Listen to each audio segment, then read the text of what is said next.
Selamat datang di Kasih Tahu Sejarah. Nama saya Dandy, dan hari ini kita akan menelusuri lorong gelap sejarah Indonesia yang jarang sekali dibuka lebar-lebar untuk publik. Sebuah penyakit kronis yang telah menggerogoti sendi-sendi bangsa kita sejak lama, bahkan mungkin sejak Republik ini baru belajar berdiri. Ya, kita akan berbicara tentang korupsi. Bukan sekadar praktik suap-menyuap di pinggir jalan, tetapi sebuah gurita raksasa dengan tentakel yang menjangkau hingga ke puncak kekuasaan, merampok uang rakyat dalam skala yang sulit dibayangkan oleh akal sehat. Ini adalah cerita tentang pengkhianatan kepercayaan, tentang bagaimana segelintir elit memperkaya diri di atas penderitaan jutaan rakyatnya. Korupsi di negeri ini bukanlah fenomena baru. Ia telah bermetamorfosis, berevolusi dari zaman ke zaman, menjadi semakin canggih, semakin sistematis, dan semakin merusak. Dari era Orde Lama, Orde Baru, hingga reformasi yang kita banggakan, monster ini seakan tak pernah mati, hanya berganti wajah dan modus operandi. Kerugian yang ditimbulkan tidak hanya terukur dari angka triliunan rupiah yang lenyap dari kas negara, tetapi juga dari hilangnya kepercayaan publik terhadap institusi, rusaknya tatanan hukum, dan terhambatnya pembangunan yang seharusnya dinikmati oleh seluruh rakyat Indonesia. Ini adalah luka menganga yang terus-menerus mengucurkan darah, meracuni masa depan generasi kita. Maka dari itu, dalam episode kali ini, kita tidak akan sekadar bernostalgia dengan sejarah yang indah. Kita akan membuka kembali catatan-catatan kelam, menelisik 5 skandal korupsi terbesar yang pernah mengguncang Indonesia. Dari krisis moneter yang dimanfaatkan untuk merampok uang negara, hingga proyek kartu identitas yang justru mengidentifikasi kerakusan para pelakunya. Tujuan kita bukan untuk menebar pesimisme, tetapi untuk belajar dari sejarah. Agar kita sebagai generasi penerus, tidak pernah lupa dan tidak pernah lelah untuk terus melawan. Mari kita mulai penelusuran ini, karena sejarah adalah guru terbaik, sekalipun pelajarannya terasa pahit. Kisah kita mulai di penghujung era Orde Baru, saat Indonesia dilanda krisis moneter hebat pada tahun 1997 sampai 98. Di tengah kepanikan ekonomi, pemerintah mengeluarkan kebijakan bernama Bantuan Likuiditas Bank Indonesia, atau yang kita kenal sebagai BLBI. Tujuannya terdengar mulia, menyuntikkan dana darurat kepada bank-bank yang nyaris kolaps, agar sistem perbankan nasional tidak runtuh, dan kepercayaan masyarakat tetap terjaga. Namun, niat baik ini justru membuka kotak Pandora keserakahan. Dana talangan yang seharusnya menjadi penyelamat itu, malah disalahgunakan secara masif oleh para pemilik bank yang tidak bertanggung jawab. Mereka, para obligor kakap, memperlakukan dana bantuan ini layaknya uang pribadi. Alih-alih digunakan untuk menyehatkan bank, dana triliunan rupiah itu justru media group, koper penuh uang di bandara, foto uang dolar dan paspor. Orang berjalan di bandara membawa koper besar tok, dilarikan ke luar negeri, digunakan untuk membiayai bisnis lain milik grup mereka, atau bahkan sekadar untuk melunasi utang-utang pribadi. Ini bukan lagi sekadar kebocoran, melainkan sebuah perampokan terstruktur di siang bolong. Negara akhirnya harus menanggung beban utang yang luar biasa besar. Angka kerugian negara akibat skandal BLBI ini sungguh fantastis. Diperkirakan mencapai ratusan triliun rupiah, sebuah angka yang hingga kini masih menjadi salah satu yang terbesar dalam sejarah korupsi di Indonesia.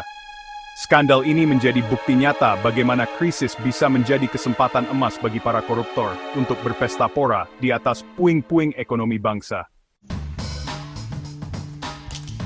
1 dekade setelah skandal BLBI, Indonesia kembali diguncang oleh kasus korupsi perbankan yang tak kalah pelik, skandal Bank Senturi. Pada tahun 2008, di tengah ancaman krisis keuangan global, pemerintah memutuskan untuk menyuntikkan dana talangan atau bailout kepada Bank Senturi, yang saat itu dinyatakan sebagai bank gagal berdampak sistemik. Artinya, jika bank ini dibiarkan bangkrut, dikhawatirkan akan memicu efek domino yang meruntuhkan seluruh sistem keuangan nasional. Namun, keputusan ini sejak awal sudah menuai kontroversi dan kecurigaan dari berbagai pihak. Banyak yang mempertanyakan, mengapa Bank Senturi yang tergolong bank kecil bisa dianggap berdampak sistemik? Kejanggalan semakin terlihat ketika jumlah dana talangan yang digelontorkan terus membengkak secara misterius. Dari perkiraan awal yang hanya sekitar ratusan miliar rupiah, angkanya melonjak drastis hingga mencapai 6,7 triliun rupiah. Proses pengambilan keputusan yang terkesan terburu-buru dan tidak transparan memicu spekulasi liar. Diduga ada kepentingan politik dan kelompok tertentu yang bermain di balik layar, memanfaatkan isu krisis untuk mengeruk keuntungan.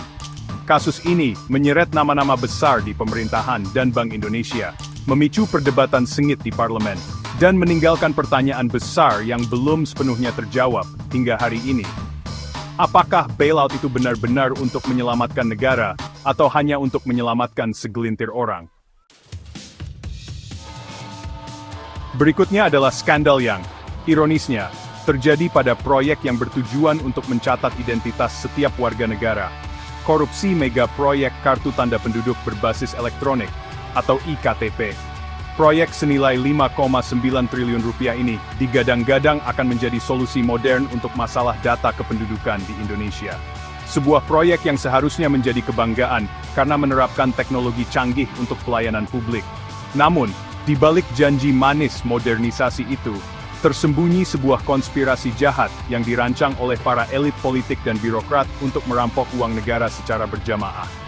Sejak awal, proses penganggaran dan lelang proyek ini sudah diatur sedemikian rupa untuk memenangkan konsorsium tertentu. Uang pelicin dibagi-bagikan kepada puluhan anggota DPR dan pejabat di Kementerian Dalam Negeri untuk memuluskan anggaran.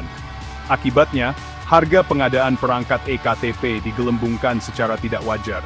Korupsi ini begitu terstruktur dan masif, melibatkan nama-nama besar dari legislatif hingga eksekutif.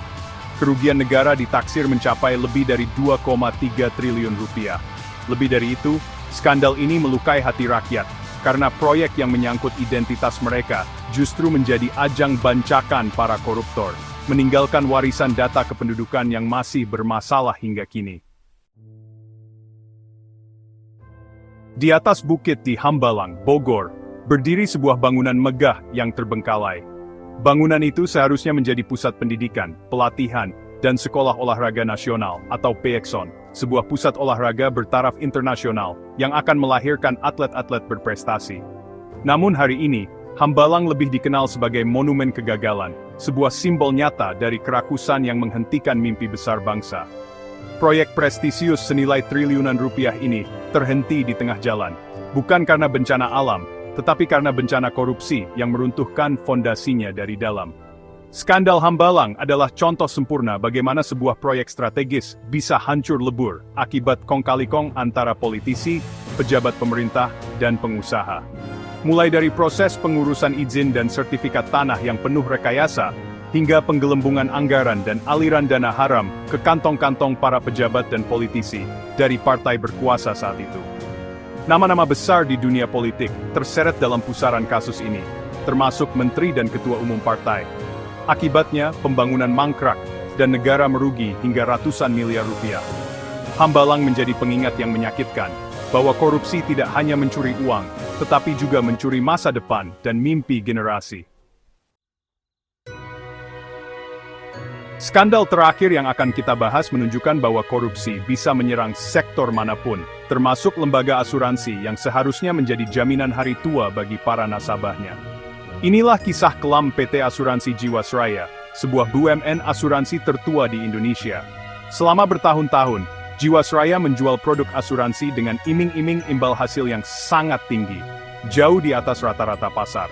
Banyak masyarakat, termasuk para pensiunan, yang tergiur dan menempatkan dana mereka berharap mendapatkan keuntungan untuk masa depan yang lebih cerah.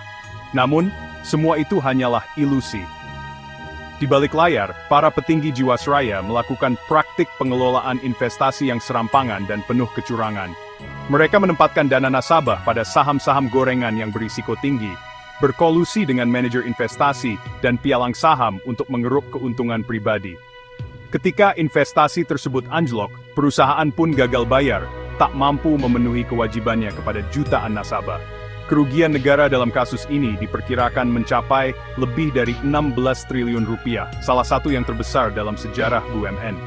Lebih dari sekadar angka, kasus Jiwasraya adalah cerita tentang air mata dan keputusasaan para nasabah yang dananya raib ditelan oleh keserakahan para elit. Dari BLBI hingga Jiwasraya, kita telah melihat bagaimana korupsi dengan berbagai wajahnya telah secara sistematis merusak sendi-sendi kehidupan berbangsa dan bernegara. Angka-angka triliunan rupiah yang hilang mungkin terdengar abstrak, tetapi di balik setiap angka itu, ada sekolah yang tidak terbangun, rumah sakit yang tidak layak, jalan yang rusak, dan mimpi jutaan rakyat yang direnggut. Ini bukan sekadar cerita tentang kejahatan kerah putih. Ini adalah cerita tentang pengkhianatan terhadap amanah publik, pengkhianatan terhadap cita-cita kemerdekaan yang diperjuangkan dengan darah dan air mata oleh para pendiri bangsa. Namun menyingkap borok ini bukanlah untuk membuat kita putus asa. Justru sebaliknya, dengan memahami sejarah kelam ini, kita diajak untuk menjadi generasi yang lebih waspada, lebih kritis, dan lebih berani. Perlawanan terhadap korupsi bukanlah tugas KPK atau aparat penegak hukum semata. Ini adalah perjuangan kita bersama, sebagai warga negara yang menginginkan Indonesia yang lebih baik, lebih bersih, dan lebih adil. Kita harus terus mengawal setiap kebijakan, menuntut transparansi, dan tidak pernah lelah untuk menyuarakan kebenaran, sekecil apapun peran yang bisa kita ambil.